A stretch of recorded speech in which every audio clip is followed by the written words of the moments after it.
Everything is happening through these screens. How are we getting the most out of that person? I want to see this thing grow long term. Amazing story. You have such a unique perspective on that. Schedule a 2-week vacation. I applaud those models. Undervalue. Secure your digital footprint as well. Why were they even put in place in the first place? Only the most adaptable survive. Let's get to the leaders list. Fear slows down most leaders. But for Sabrina Shafer, she turned it into a system. It's a platform that's allowed her to become a behavioral scientist, an attorney, a Fortune 100 speaker, and a 4-time exiting entrepreneur. But you know what got her on the leaders list? How she scales herself.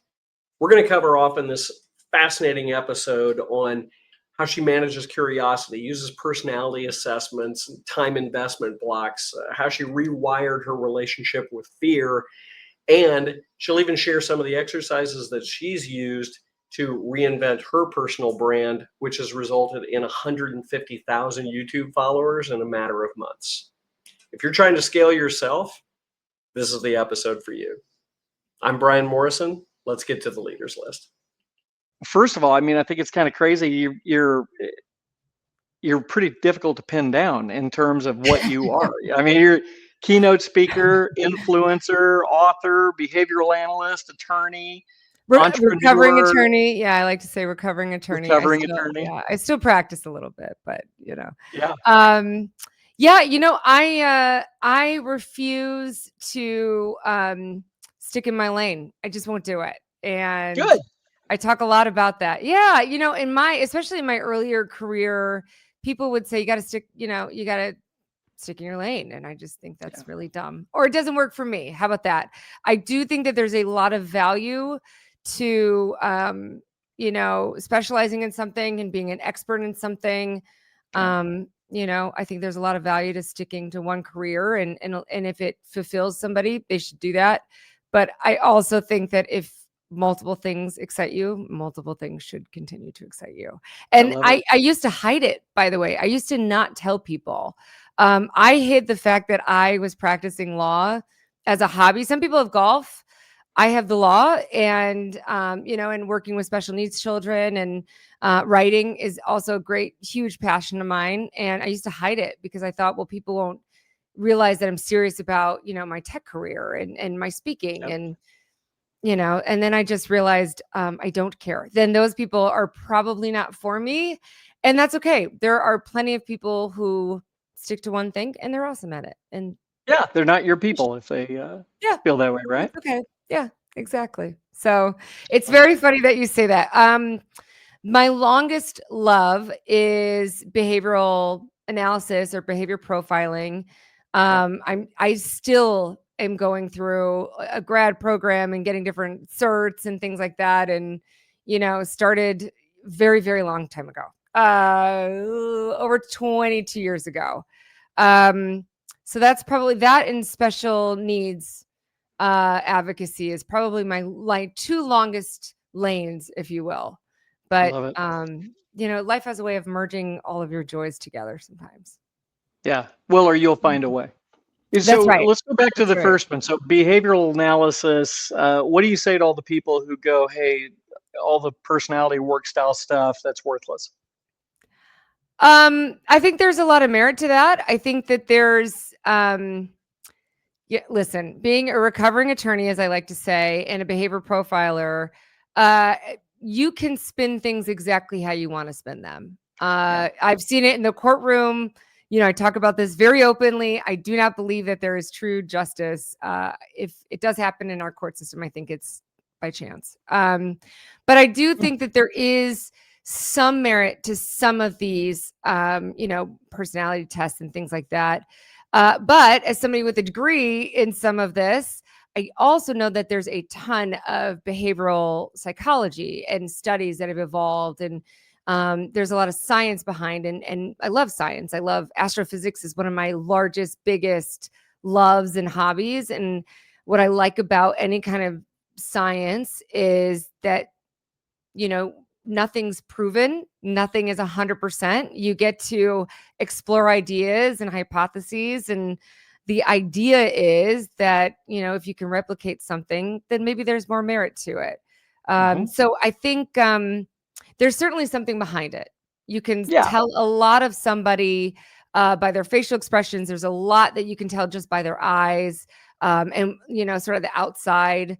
A good example that I tell a lot of, or give a lot, is if you see somebody wearing a lot of logos, that tends to mean that they probably have a little bit lower of a self-esteem. Or I'll give you a great example. If I told you, when you go to the airport next time, I want you to find someone who is extremely type A. You can't talk to them. You'll find them in 3 seconds. So there's merit to it, is my point. But to over rotate on anything, my mom used to say, too much of anything is not a good thing. And it turns out that holds true in just about everything in life. Yeah, but it's interesting because that exploration, it really has to come from a position of interest and really trying to invest in the other person, as opposed to, I'm just going to go ahead and call you, Right. a round peg. I have a square hole. There's no way that's going to work. Exactly. Whereas if you really start to invest in each other, it's a way to get there quicker, I would say. Right. Like being able to talk to each other with a language that we both understand. Exactly. And it's, for someone like me, I like it because it helps me reflect a little bit more on myself and continue to grow. I talk about this a lot, but I mean it every time. We should be changing. I hope that I am not the same person next year that I am right now. And I think a lot of times we give people a hard time, like, well, you said this last year, or politicians especially, right? Or whomever, or even ourselves and our family members. And we go, well, you said this. And it's, well, some new information has come into mind. I mean, there were diagnoses in the DSM-3 and 4, which is our diagnostic manual in psychology, that now we understand are just normal humans doing normal human stuff. So I think if we get too stuck on, well, the science says this, or the science, I put that in quotes because it's evolving. That's the best part about science. Then we're limiting our ability to believe and innovate and think, literally at like a behavioral level and at a neurological level. Our amygdala gets triggered. We can't think anymore the way we really should, and all of that. So, to your question, I think there's a lot of insight that could be gained from it. I love learning about myself and other people. But the biggest thing, I would say, the biggest takeaway that I've learned is it really starts to teach you how to see the suffering in humanity. Like, what happened to that person or that leader or whatever to get them here. And it helps you see the human side in people that you otherwise maybe would judge or have a hard time with that. I love it. That's great. Well, you and I have that in common in terms of, like, the reason I have this behind me is because I tell everybody, I speak all the time on the idea of find your core and something that you're passionate about, great at and knowledgeable, become a practitioner, but never stop adding rings to the tree. I love Keep expanding, keep growing on what you've learned. So that's right. you've clearly done that. Good. So tell us a little bit about the transformation continuum, your business. I mean, like I said, you pick a business, right? You have 100 different things that you do. But tell us about that. Well, I mean, in short, so Continuum was one of my more recent sales. I've started. I'm admittedly a serial entrepreneur. I never thought I was. It just dawned on me right around selling my 4th company, and I went, "Oh, okay, so maybe this is a thing for me." Who knew? Boy, we talk about how I've started so many different industries or started in. So my first, business was really centered around helping children with special needs. And even that organization evolved and, is evolved over the years. It's now a law firm that I had since about 2013. It used to, prior to like a bifurcated sale, would provide, think of it like Cancer Treatment of America, where you could come in and get all kinds of services. You did that if you had a child with special needs. And from, speech, occupational therapy, behavioral therapy, you name it. And then that kind of evolved. I went to law school, loved every bit of it. I love school. And if I ever go back to school, it'll probably be around astrophysics. I'm not sure yet. We'll figure that out, you know? Sorry. And then, you know, started the law firm. And then shortly after that, I was working with, long story short, tech companies, and they pulled me into sales leadership. I knew nothing about tech. I knew nothing about leadership. And I certainly knew nothing about sales. And here I am running, you know, a failing sales area, a region in a large tech company. And we ended up, I mean, more than doubling the size of the company in 2 years. And I realized, Amazing. oh, to your core analogy, if you just get good at certain things, it transfers across the board. And then, you know, went on and of course, What were you continued really good at? Like at that Oh, moment, what was it that you were like, okay, that's my core trait that does make this work? making really complicated stuff simple. Hmm. And it turns Beautiful. out that's what you had to do as a litigator. You know, you're making incredibly complex law and sometimes multiple areas of law, sometimes things that are medical and you're explaining it to a lay person. You know, they teach you in law school to really portray this at almost a 7th grade level. And so to Mhm. make something concise, simple, and convincing is really what I got great at. And I needed it for me as somebody, you know, who was learning all these different things and involved in so many different areas of the world. Yeah. I needed it. And so it turned out it was also really beneficial in the legal space and the mental health space, and of course the tech space.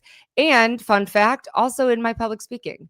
That's really what I have mastered, is getting really good at making really complex things simple and getting to the core of it. What is the center of what we need to know? And that's why enablement was so natural for me. It just made Yeah. sense. So Yeah. you keep talking about that. I mean, like you know, when, and clearly you are doing a great job of it. I think I just saw that you hit 150,000 YouTube subscribers. Is that right? It blows my mind. And we just started the Well, let's do that channel. humble brag. Yeah, let's Congratulations. do That's that. Well, amazing. Talk it up. thank you. Yeah, it's just, it blows my mind. I haven't checked recently. Let's see. Let's go crazy and see. 152,000 followers. And we started the channel maybe about 7 months ago. I'm not sure. Yeah. How'd you get to that And point? I mean, like that's fantastic. a lot of fear, to be honest, just a ton of fear, and really learning in public.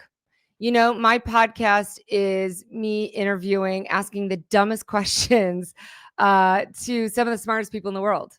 I've had the Yeah. true privilege, and I fully recognize it is a privilege, of working with people who have built companies and sold them for billions of dollars and then went Yep. ahead and did it again. You know, people who lead multi-billion, multi-trillion dollar businesses and organizations that influence every part of our world. And I always say, by design, I am usually the dumbest person in the room, and I have no ego, no qualms about it.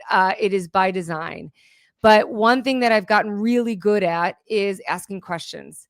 And a good friend of mine we were talking, and he used a word I just didn't understand. I said, "Well, hold on, what does that mean?" And we were talking about financial investments, which is an area I'm investing in right now and learning about. And he said, "You know what I love about you is you almost have no shame. You are willing to stop absolutely anyone and ask them, what does that mean? And what do I need to know about that?" And maybe that's a little bit of the kind of secret behind some of my success is I'm not supposed to know all the answers. I'm not a robot. I wasn't built that way. Maybe I will be in the future and AI will somehow fix all of this. Yeah. But in It's the happening. meantime, right, in the meantime, that was the secret behind my podcast and the secret behind a lot of the videos and the talks that I do as now a public speaker for literally some of those largest companies in the world is asking those questions and then listening with the most amount of curiosity and intent. I even have a little notes section in my phone that when I hear something that really hits me, I stop and I write it down. And I just want to be able to remember what I call those axioms, those little parts of life that you go, that might make me a better person somehow, better leader, better thinker, better business, you know, entrepreneur. So that's really the heart behind my success in everything I've ever done is just being really curious and really genuine. And when I don't understand something, I am willing to say it. I love it. Yeah, you just got to stop them and say, and that's how you learn, right? I mean, we tell children that all the time, but we're supposed to stop doing it when we become adults. Right. So, Right. so let's go back to the continuum, and you have an interesting path there, where I noticed that you went from CEO to Chief Revenue Officer to Chairman, and so just talk about that process because Fading I myself just need to out. understand it. Yeah. Fading myself out. It's like, you don't need me, guys. You got this. One of my favorite things to do, and like I said, I didn't realize this until very, very recently, right around my fourth exit. I realized that I really love the start and build of companies and kind of the repair piece. And then, you know, you hand it off to better hands. And so that was just part of the exit. You know, I think we all have this. I'll say that. I know I have this where we go, I can't do it. I'm not smart enough. I'm not good enough. We call it imposter syndrome. By the way, little spoiler alert, everyone has imposter syndrome. I have been shocked by the level of leadership in the organizations that I get to work with of who has imposter syndrome. And you're going, what do you mean? You're literally a genius. You're in Mensa. You're a billionaire. You're a millionaire. You've done it. Like, what do you have anything to worry about? And here's a little behavior profiling for you. A lot of those gazillionaires that we see out there that keep working, people go, why do they keep working? I would stop working if I was worth fill in whatever, you know, your billionaire gazillionaire is.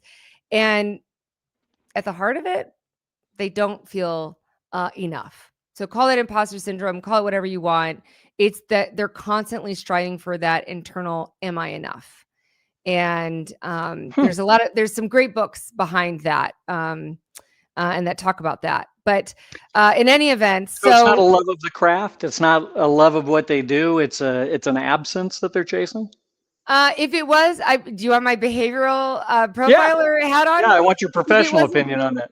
If it was a love of the craft, they would do things differently. You probably wouldn't know about them. And they probably wouldn't be in the roles that they're in because they would be trying to innovate behind the scenes because they're just, think of that engineer that's tinkering in their garage at the end of the day and just loves it so much. That's the person who loves it for the love of the craft. And by the way, there's nothing wrong with that. This goes back to seeing the suffering in everyone. We all have stuff. There's a reason that I love being on stage with thousands of people applauding for me. I like that. And I'm not going to be ashamed of it. I'm not going to be embarrassed by it. And by the way, that says a lot about me too, good and bad. So you just got to own it. It goes back to look at the human element of us. We've all got our stuff. And so before I kind of throw that on them, I've got my own stuff and we can talk about that too, you know? Yeah. Well, so the leaders list is about organizations and executives understanding when they hit certain organizational growth points, they have to think about how they're going to balance what they want to get done. How are they going to, what's on the list and what should they be doing? Now, yours has got to be fascinating. Like your leaders list, how do you manage your list and what's on it today? You know, as a chairman personally? of Continuum. Yeah, because your personal view on that is all of those things that you just mentioned, right? Keynote speaker, chairman of a company, you know, recovering attorney, all of those things. So how do you manage it and what's on your list? What are the things you're paying attention to right now? Yeah, I do something that I call investment blocks. I've been doing them for years now, probably about 10 years now, where I block out and it changes every week. But anybody who's ever worked for me or, you know, been on a board that I'm on, or frankly watches my videos, they know very well that I am a strong advocate of investment blocks because I take out a chunk of time every week.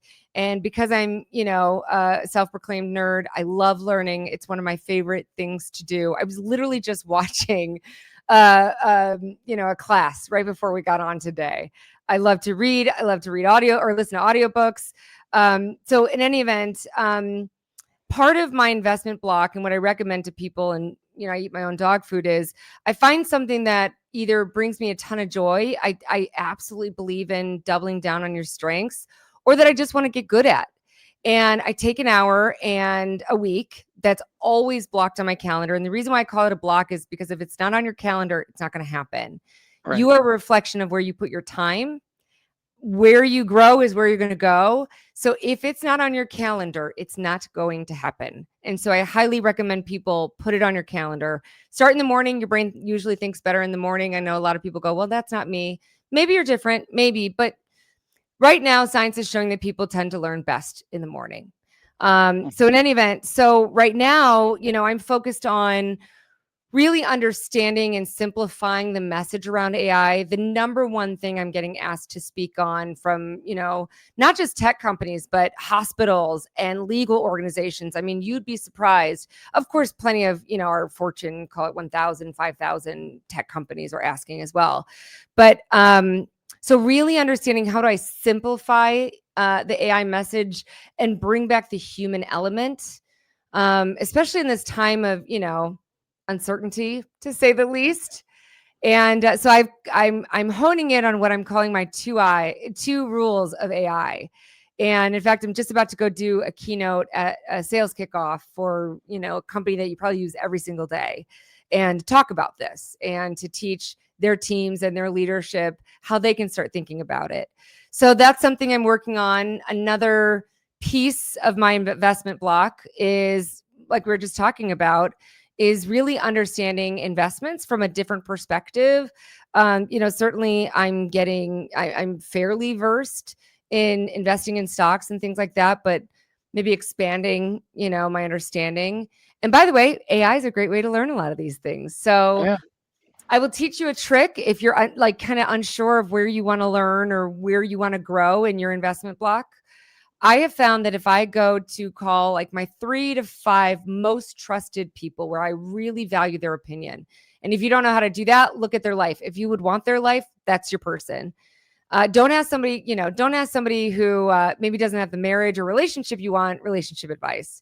Same with anything else. If they're not the leader you want to be. Right. If they're not the leader you want to be, don't talk to them. Yeah, exactly. Right. But ask them, hey, when I say, don't think, like top of mind without thinking, I'm going to say this word and I want you to give me the first 3 to 5 words that come to mind. And then ask them, what are the first 3 to 5 words that come to mind when someone says, and then fill in your name. And then start to look for the consensus. What are people saying and repeating about you? And that's your brand. Whether you like it or not, that's your brand. And figure out what's something that you really like about that, or something that you really don't like about that. And that's a good place to start on your investment block. Mm-hmm. Interesting. So just are you suggesting that everybody should focus on their own personal brand first and understand that? Or are you suggesting that they're going to tell you what you ought to be doing for other people and what you ought to be investing? It could be both. Yeah, it could be both. So it might be someone goes, wow, everyone is saying that I'm really flaky. Again, if it's a trusted person, they're going to tell you the truth, good and bad. Yeah. And right. if you're only getting good words, just say, okay, now I want you to tell me the 3 worst things. Think fast. Don't overthink it. And if everybody's saying you're really flaky, or everyone's saying, you're pretty aggressive, or you don't really handle conflict all that well, then maybe that's something that you don't love about your brand and you want to figure out how you evolve your brand. But maybe that's also a skill that you go, you know what? I do need to get better at that. I am terrible at having tough conversations, or I'm pretty terrible at taking feedback. Thank you for that. And then work on that. So it could be one or the other, or both. I mean, I again have a whole list in my phone on my notes page of things that I go, oh, I don't know about that. I want to learn more about that. And it could be anything. Super. Yeah, it's interesting because that perspective, I mean, what about Clifton, right? I mean, focus on your strengths. Don't worry about your weaknesses as much, but there's always balance, right? Mm-hmm. Even your greatest strengths become a weakness, if you don't have any kind of a guardrail against it. Right. That's a very good point. And we should be always evolving. We should be always changing. And sometimes your greatest weakness really is holding you back. Yeah. If we're being honest, I mean, I had to do this, kind of self reflection digging probably once every month, if I'm being really transparent, and go, Get outta okay, here. what's that one thing I'm doing that is holding me back? That's stealing my joy. That's making me a worse leader. That's making me less money. By the way, I talk about this very often. I love making money. I'm extremely good at making myself and other people money, and I really like it. I made one person alone $24 million in 2 years. That feels good. That's fun. That is That's a good cool. number. I don't mind talking about money. But that also was something that I had to get good at. It was something I was bad at, and now I'm good at talking about it and saying, to people that are way more successful and way more intelligent than me, hey, how did you do this? How did you get so good at, whatever it might be, investing, making money, running your business, whatever it might be. Yeah. Sabrina, how did you get so good at simplifying a message? Because usually the argument is, Einstein's perspective, right? I mean, that's the ultimate genius, right? Is when you can find elegance. So, Yeah. so how do you become enough of an expert that you can find that simplified story? Or do you allow the other experts to tell you and you package the story? Like, are you the actual practitioner? Are you the marketer? Like, what role do you play in that? And what's your superpower there? It's a little bit of both. Part of my roles have been in building enablement and messaging, for, some pretty notable companies, and running a lot of their go-to-market strategy and executing a lot of it. And frankly, even as a recovering attorney, a big part of it is just repetition. I always like to pretend, can I explain this to my grandma? A big part of it is even in how I introduce myself, I simplify it. So when I get on the phone, I don't go, hi, my name is Sabrina Shafer. I'm the CEO and keynote at blah, blah, blah, blah. And I'm from Chicago. Nice to meet you. Because it doesn't matter, Instead, I say, my name's Sabrina. And before getting into tech, before becoming a speaker, I was a behavior profiler, which just means I understand why people do what they do. And I get them to do more of what you want them to do and less of what you don't want them to do. That's who I am. And that's why I'm on this call. That's what helps people. So if you can think about what's going to help the other person on the other side, what's going to help grandma or grandpa or whomever, that usually helps, and keep iterating on it. And to your earlier point, ask everybody their opinion. I don't think you should. I think ego is the fastest way to failure, because it's just going to stop you from asking questions, from asking embarrassing questions, and frankly, from learning. Yeah. Or walking around with ridiculous things on your face to raise money for a good cause. I mean, And think about the people you wouldn't be helping if you had too much of an ego to go, I can't do it. I'm going to look this kind of way. No one cares. And the right people who do care, they're in your corner. And the people who are really going to judge you, go find someone without something on their face. There's lots of them. Go find them. Yeah. I agree with that. And I love that about you. That's awesome. Well, thanks. I appreciate it.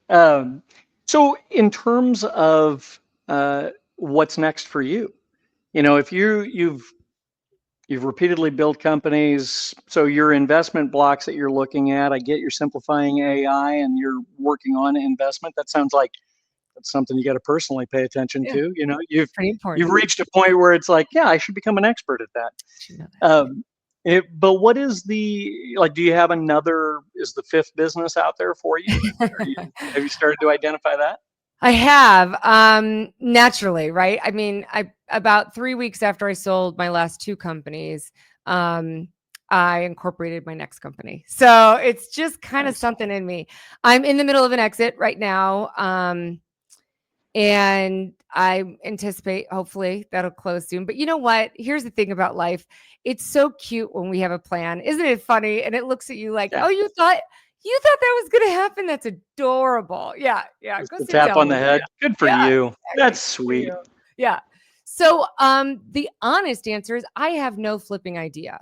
I have a plan, and there's about 4% chance that plan goes through. When I started Continuum, about less than 30 days, the entire world shut down. That was not part of my 3 to 5 year business plan. So I I guess the human condition is to pivot. It is to evolve in every definition of that word. So I have some I don't know ideas. that is the human condition. I think that sounds like a Sabrina condition, but I don't know if that's the human. There's a lot of people that when that happens, they curl up in the fetal position That's true. and they don't have the ability to work past that. So I do think for, Maybe. for our leaders that are out there listening to this, they do have that, or they wouldn't be doing what they're doing. That's right. I do think that is the mark of a leader, is we're just hardwired to stretch. And by the way, investment blocks reinforce that. Let's not get into super nerdy, brain science, but the more you tell yourself, I'm a learner, the more you are a learner. And the more you do things, the more these little neuro pathways in your brain start to make these little connections, and it makes it easier, just faster. It literally carves a thing in your brain and goes, okay, I'm going to fire here. I'm going to go there. So the more you take things on, and I talk about this as part of this idea that I've built out called Fear Forward, that the more you do things that are scary, starting with the smallest things, the more your brain goes, I just do scary things. That's just who I am. The outcome's completely irrelevant. I just do scary things. I love that. I was immediately connected to your keynote when I watched that, because I think the same way. I had a fear of heights. And so I was like, okay, I'm going to do hot air balloon, then I'm going to do bungee jumping, and then I'm going to jump out of a plane. No, And okay. After I did all those three things, I was like, I feel good. Okay, can we flip the scripts real quick? Can you tell me about that? Because genuinely on my list, the bungee jumping and skydiving are terrifying for me. Yeah, no, they're horrible. Yeah. They're horrible. But it's exactly what you just said. Anything that scares me too much, I have always said, like, I don't want something to have power over me. That's right. And so I've always had this mindset of, like, if there's something that's really bothering me and I can't enjoy life because of it, then I'm going to change it. Right. And I found myself, like, you go up in a tall building and I was like, oh, I'm uncomfortable. And and it was just one of those things, like, I knew I had to figure that out. And so I just thought about, like, how could I stage those things? And you find that, first of all, you survive every one of them. Yeah. If, find somebody to go with you or help you, do it right. Yeah. And then afterwards, you find, like, not only did you survive it, like, there was some really great things about it. And it's exactly what your Fear Forward perspective was. And when I heard that, I was like, oh, I get it. Yeah, I love it. Same thing. That's exactly it. And for me, you said it so perfectly. This was not staged. This is not scripted. No, we did not talk about this before. We did not talk about it. Right. It's okay for it to be horrible and for you to go, no, this is not for me. I am not going to be a professional skydiver. That's not the point. The point is to understand that whatever scares me is either going to control me or it's going to help change my life. Yeah. That's it. I have a whole thing around triathlons, and I know you did that too, without knowing how to swim. Awful. What is wrong with you? Like, that's everything. crazy. So much. Turns out you do need to know how to swim. So yeah, it's super important. Yeah. Super important. Yeah. I have to ask you, did you do that in an open water or was that in a pool? Okay, I got super lucky. It was in open water. It was in Chicago. It was in Lake Michigan. But it was such a rough waters day that it became significantly easier. And I had already, one of my prior Fear Forwards was I signed up for a marathon before even knowing if I could run a mile. And, what are you going to do? And so I had the running part down. I knew I could bike, and absolutely no pride here whatsoever. I had so many coaches, like so much help, and still was fairly confident I was going to die on the swimming portion. And so maybe there's a God, or who knows, a higher being that said, not today, Sabrina, you're not going to die today. So, I got very lucky on that triathlon, extremely lucky. It's funny because I did the same thing in my triathlon. I trained for it. I was ready. It was in a pool. Killed it. It was a joke. And then I signed up for 8 more because I was like, this is great. And then I just, did my first open water one. And I just assumed it's the same thing. I've done 3 of these already. This is no problem. and I jumped in the water and I looked down and I saw the abyss. It was just, We it's just die. black. Yeah. And it's just staring back at you. And I was like, oh, this is where I die. Yeah. And I had a huge panic attack, and it took me Yes. forever to get over that. Yeah. But again, like you said, you learn that was a weakness I didn't know I had, but it Mhm. was that overconfidence that I was like, well, you're an idiot.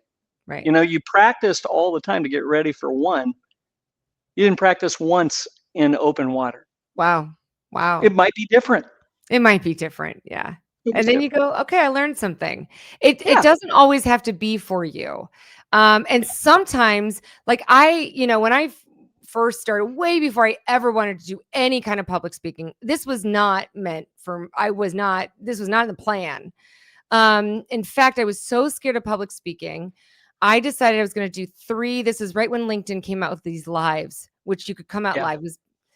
If you don't know what that means, I'm embarrassed to say this is during the pandemic and it was a thing. Now everyone's live. Everything's live. Sure. And so I was just going to do 3 of them. They were going to be 15, 20 minutes and it was going to be live. So I couldn't delete them. I couldn't overthink them. I couldn't edit them. It was just going to be me getting out there. And I panicked so much for my first one that I literally called a friend and was like, you have to do it for me. I'm not going to do it. I cannot do it. And I did not do it. And now to think that I get on stage, I mean, literally, a couple weeks ago, I was in front of 8,000 people. And I mean, I have just bombed in front of the largest audiences and done some good stuff too.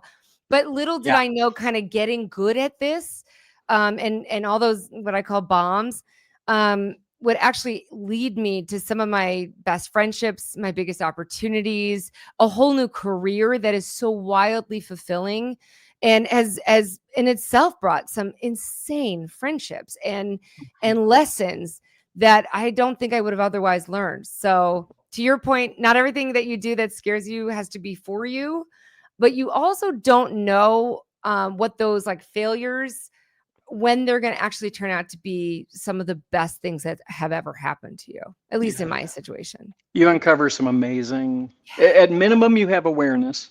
Right. But Right. at best, you find some things that you never would have found otherwise.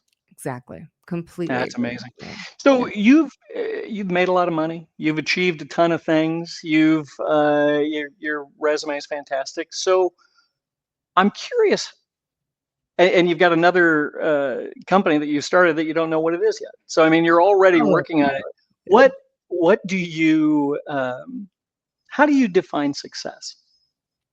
Oh, so this is an area where I would have answered this so much differently 4, 5, 6 years ago. Mm. And I was, genuinely, and this is something that I really had to evolve into, it is the people you surround yourself with.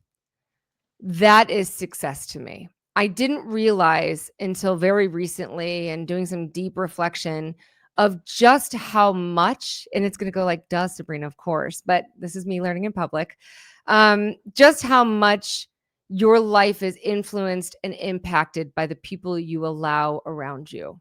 Yeah. And, I used to define success by, how many followers and what that number was in the bank and the metrics. All the metrics.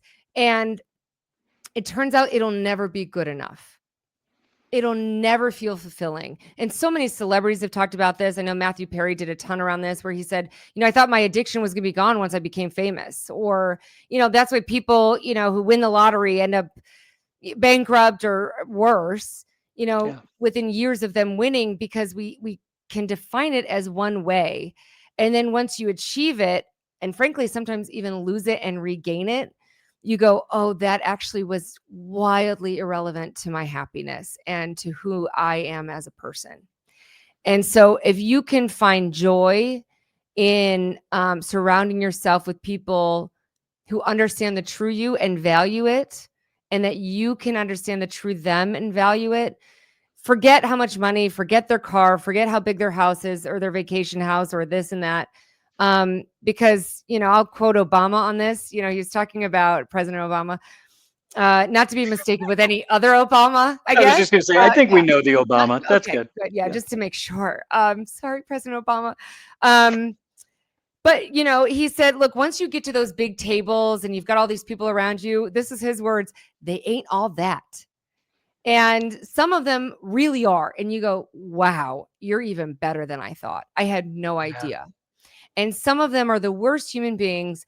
And you go, you're not in prison because you have the right last name or you have the right connection or whatever. Or you got away with it up to this point. Usually, yeah, maybe, usually more people know about it than you'd think. And it's just because it's part of a, kind of a broken whatever. Yeah. But I've found that success is truly finding that joy, and it's different than happiness. You're not supposed to be happy every day. You won't appreciate the good days if you don't have the bad days. And but it ultimately comes down to the people that you surround yourself with.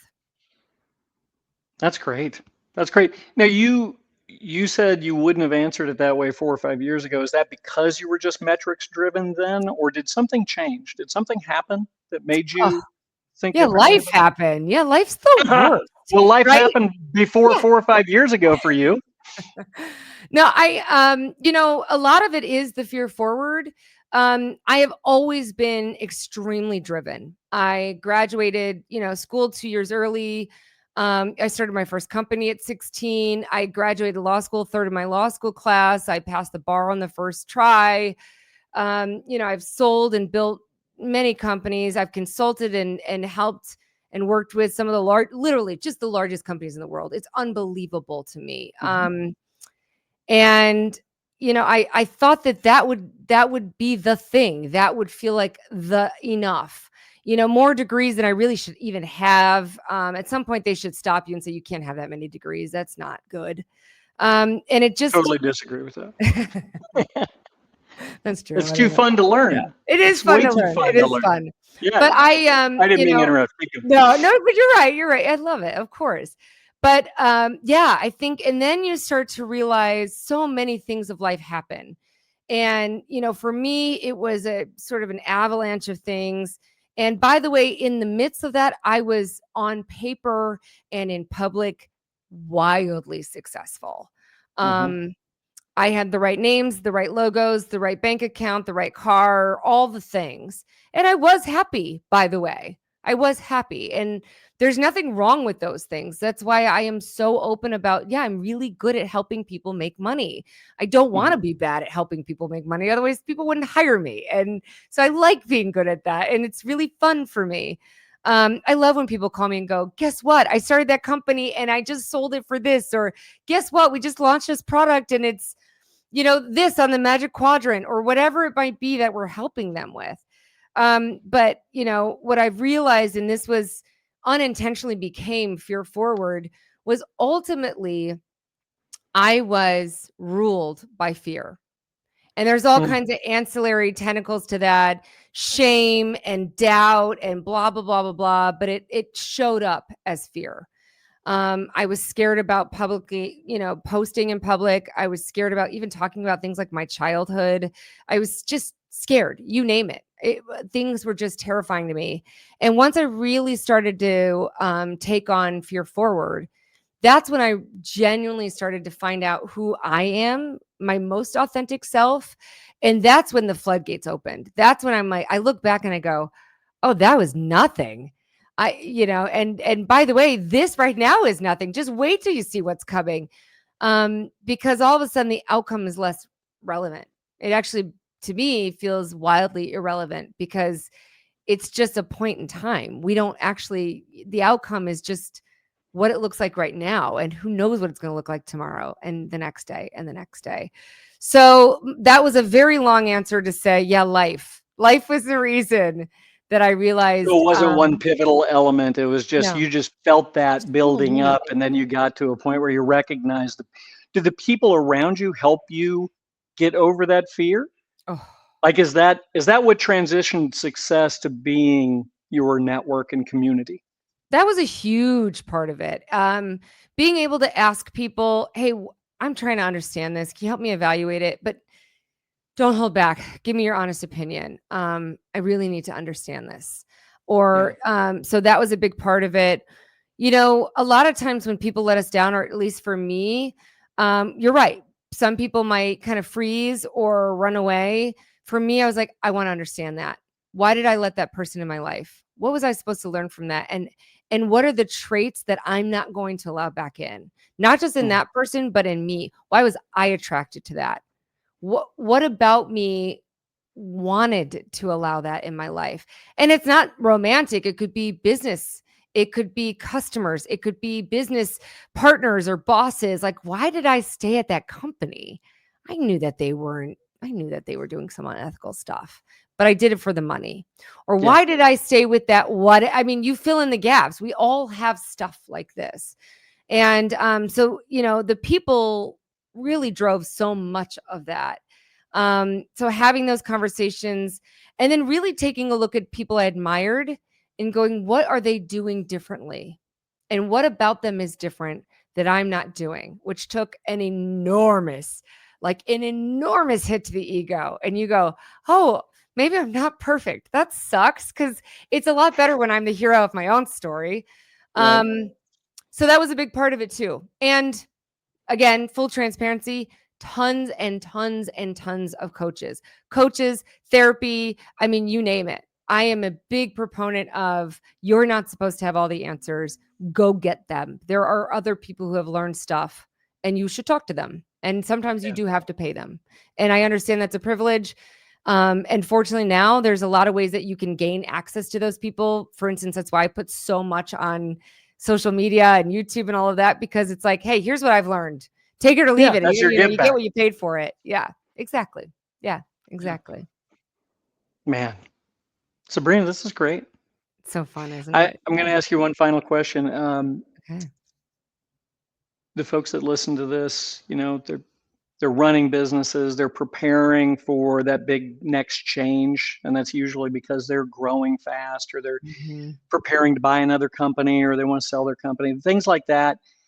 If I'm experiencing change and I'm going through that, and that's a different mindset than I've had up until that point, what do you think should be on my leaders list?